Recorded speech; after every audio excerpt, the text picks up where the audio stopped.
A sabedoria do bando contra o cientificismo. Extrovisão libertária, sua fonte de informações descentralizadas e distribuídas. Este artigo foi sugerido e escrito por Deixa Dilson, revisado por JJ Liber e narrado por mim, Leafar. As faculdades de nutrição mainstream pregam que colesterol faz mal e que o consumo de gordura saturada pode entupir as suas artérias. Recomendavam substituir gordura animal por óleos vegetais, como óleo de soja, e substituir manteiga por margarina, mesmo a margarina tendo também quantidade considerável de gordura. Mas como é que isso substitui o que nossos avós e bisavós e centenas de gerações anteriores entendiam sobre o que é uma dieta saudável? A resposta curta para essa pergunta seria: ciência, muita ciência, ciência pra caralho. Para explicar detalhadamente o que aconteceu, vamos falar de alguns livros que não são sobre nutrição e saúde, mas que falam sobre formas diferentes de seres humanos tomarem decisões. Começaremos com um grande livro de James Surowiecki, chamado The Wisdom of Crowds, ou A Sabedoria do Bando, em português. A sabedoria do bando não significa pedir conselhos de pessoas que não sabem do que estão falando. A sabedoria do bando é simplesmente a noção de que o conhecimento é algo difuso. Para qualquer dado assunto, há milhares, se não milhões de pessoas que sabem algo a respeito. Se essas pessoas tiverem meios de compartilhar o que elas sabem, encontraremos ideias melhores do que as propostas pelos supostos especialistas, porque especialistas nunca terão mais conhecimento do que o que está disseminado por toda a população. A sabedoria do bando é baseada na experiência empírica. É o tipo de conhecimento obtido quando fazemos as coisas e vemos qual o resultado obtido através de tentativas e erros. A sabedoria do bando não é planejada. Ninguém é responsável por ela. Ninguém toma a decisão final, pois é baseada em interações espontâneas e é através dessas interações que as respostas e as soluções que realmente funcionam são evidenciadas. A sabedoria do bando se desenvolve através de longos períodos de tempo, durante grande parte da história humana. Foi assim que descobrimos que tipo de comida era boa para nós. Esse era o conhecimento das vilas e das tribos que era passado de geração em geração. Até pouco tempo atrás, ainda era o tipo de conhecimento do qual dependíamos. Há 100 anos atrás, se você fosse diabético ou quisesse perder peso, seria recomendado a comer carne, ovos, queijo e verduras, e não comer açúcar, farinha, pão, cereais, nem massas. Como as pessoas sabiam que isso funcionaria? Será que elas liam artigos publicados pelo Departamento de Nutrição de Harvard? Não. Sabiam disso pela experiência. Esse é o tipo de conhecimento que herdamos de gerações passadas. Isso seria o que seus bisavós diriam ser uma boa dieta. Mas agora abandonamos essa sabedoria do bando. Nos convenceram que a chave para viver uma vida longa e saudável é comer coisas artificiais que apenas existem por causa da indústria moderna, como margarina, por exemplo. Como isso foi acontecer? Para explicar, vamos falar de outro livro escrito por um professor de economia, Thomas Sowell, chamado The Vision of the Anointed, ou A Visão dos Ungidos em português. Sowell descreve a visão dos ungidos como o exato oposto da sabedoria do bando. A sabedoria do bando assume que o conhecimento é difuso, os ungidos assumem que o conhecimento está concentrado entre eles, obviamente. A sabedoria do bando é baseada na experiência. O conhecimento dos ungidos é basicamente acadêmico e teorético. A sabedoria do bando é criada de forma espontânea. A visão dos ungidos não é somente planejada, mas frequentemente imposta. E, finalmente, a sabedoria do bando se desenvolve ao longo do tempo, enquanto os ungidos tendem a se apaixonar por ideias porque são novas ou excitantes ou simplesmente expressadas de forma requintada. E é assim que Thomas Sowell descreve os ungidos em ação. Tenham em mente que ele não se refere apenas a políticas de nutrição. Os ungidos operam da mesma forma, não importa qual seja o tema. 1. Os ungidos identificam um problema na sociedade. Isso é chamado de o mal, mesmo que muitas vezes nem representem um problema de verdade. 2. Para corrigir o problema, os ungidos proporão o grande plano, preferencialmente algo excitante e novo, que é identificado então como o bem. E é interessante como o plano frequentemente requer que mais dinheiro de outras pessoas seja gasto, ou que mais da liberdade das pessoas seja restringida, ou ambas as coisas juntas. 3. Pelo fato de estarem absolutamente confiantes em suas próprias ideias, os ungidos acham que a implementação do grande plano não deva ser atrasada por pequenos detalhes, como por exemplo a falta de provas de que ele realmente funcionaria. Ao invés disso, eles simplesmente assumem que se as suas intenções são boas, então o plano é necessariamente bom. E o mal é tão, mas tão mal, que temos que agir imediatamente antes que se torne ainda pior. Então, os ungidos irão alegremente descartar qualquer evidência de que o grande plano não é uma boa ideia ou de que a teoria está errada. 4. Os ungidos assumem que nenhuma pessoa boa e inteligente possivelmente se oporia ao grande plano. Porque lembre-se, o grande plano é o bem. Então as pessoas que se opuserem não estão se opondo somente a um plano, estão se opondo ao próprio bem. E só podem estar fazendo isso por duas razões. Ou elas são burras, ou elas são más. Se são más, querem que o mal continue. Então os ungidos não têm problema algum em tentar silenciar ou mesmo destruir pessoas que não concordem com eles.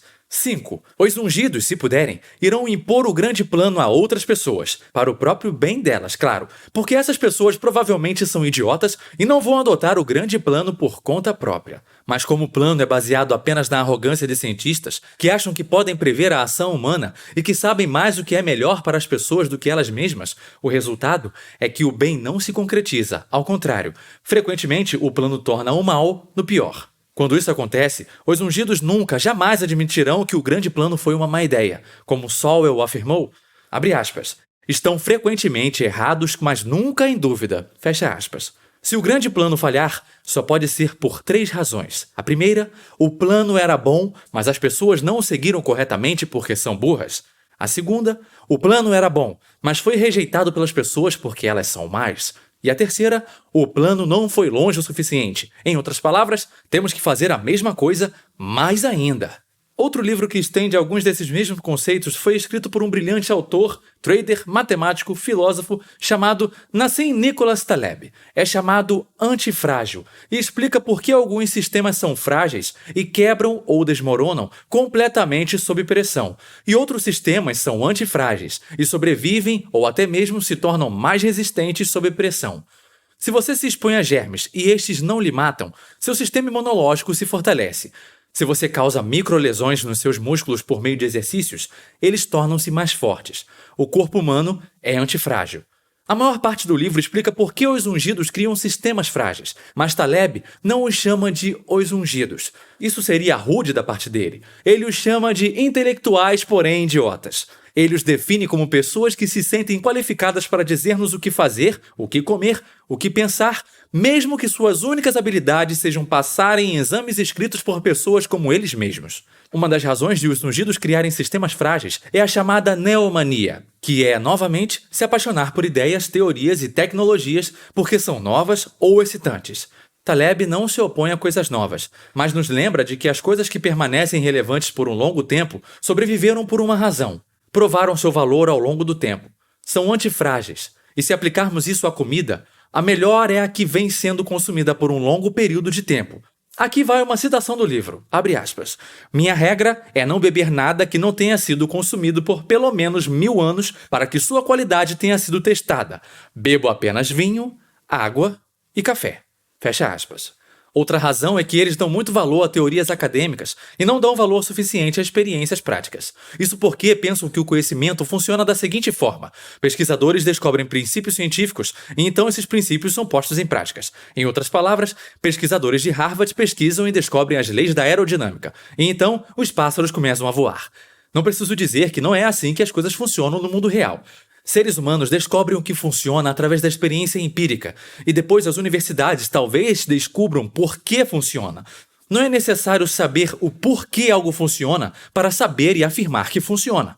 A última razão pela qual os intelectuais, porém idiotas, criam sistemas frágeis é que desejam que nossas decisões sejam entregues às autoridades centrais. E Taleb explica por que isso é uma má ideia. Se nós tomamos nossas próprias decisões, nós aprendemos pelas falhas e acertos uns dos outros. Se você tenta alguma coisa e funciona, eu aprendo com você. Se eu tento alguma coisa e falho, você aprende comigo. Você aprende o que não fazer e não é lesado no processo. É como um grupo. Nos tornamos mais inteligentes, fortes e antifrágeis. Mas se entregarmos nossas decisões a uma autoridade central, a capacidade de aprender uns com os outros desaparece. E então, a decisão ruim afetará a todos, o que torna o sistema frágil. Tínhamos um problema. Nos anos 50, muitos americanos estavam morrendo de doença cardíaca, e então apareceu uma nova e excitante ideia de como resolver isso. Essa ideia era teórica, não surgiu através de anos de experiência, e porque era uma má ideia, provavelmente teria simplesmente desaparecido, exceto que os ungidos se apaixonassem pela ideia. Então, acabamos com um grande plano. No final dos anos 70, a Comissão de Nutrição dos Estados Unidos decidiu que deviam convencer os americanos a cortarem a gordura saturada e o colesterol, e passar a comer um monte de grãos. Se comida que consumíamos desde sempre estão agora nos matando, então as comidas que vão nos salvar são as criadas pela ciência moderna, como escreve Taleb, abre aspas. Químicos assumem que podem criar um substituto para a gordura superior à banha e à manteiga. O que a mãe natureza cria é rigoroso até que se prove o contrário. O que humanos e a ciência cria é falho até que se prove o contrário. O artificial precisa provar seus benefícios, não natural. Fecha aspas. Existem evidências de que a teoria por trás do grande plano era uma má ideia? Claro que havia. Existem tribos por todo o mundo vivendo com dietas ricas em gordura animal e são super saudáveis, com baixíssimas taxas de doenças cardíacas. E havia vários estudos clínicos indicando que trocar gordura animal por gordura vegetal, ao contrário, aumentavam a incidência de ataques cardíacos. E estes não eram estudos observacionais como os que os intelectuais, porém idiotas, geralmente se baseiam. Eram estudos clínicos randomizados com mais alto grau de credibilidade. Mas nada disso importa depois que os ungidos se apaixonam por uma ideia.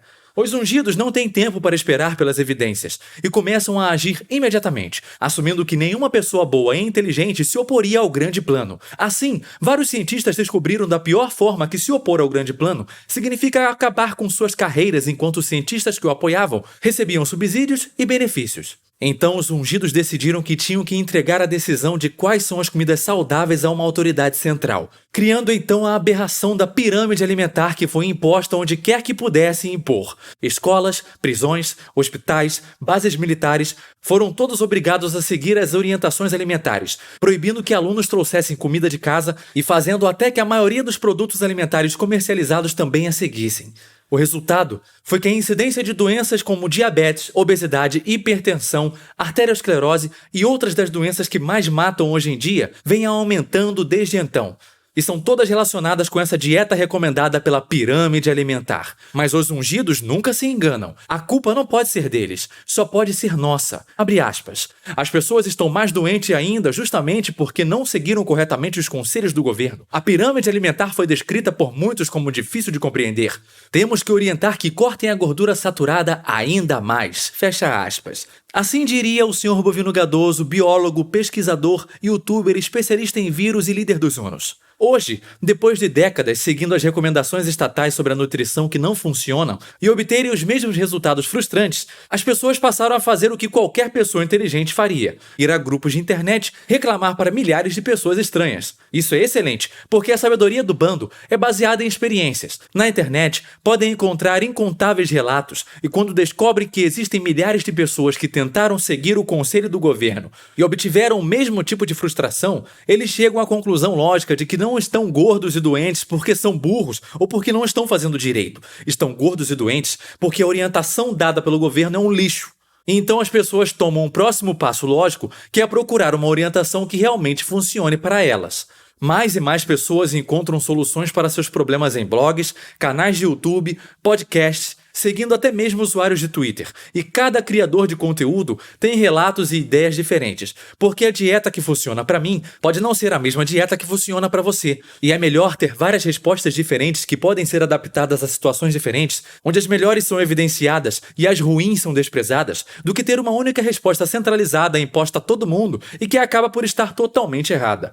Cada vez mais pessoas estão se tornando céticas quanto à confiabilidade das opiniões dos ditos especialistas. Então, o Estado, para calar vozes divergentes, cria leis para tornar ilegal o aconselhamento nutricional por pessoas que não possuem diploma, ou seja, que não sofreram lavagem cerebral nas faculdades de nutrição controladas por ele.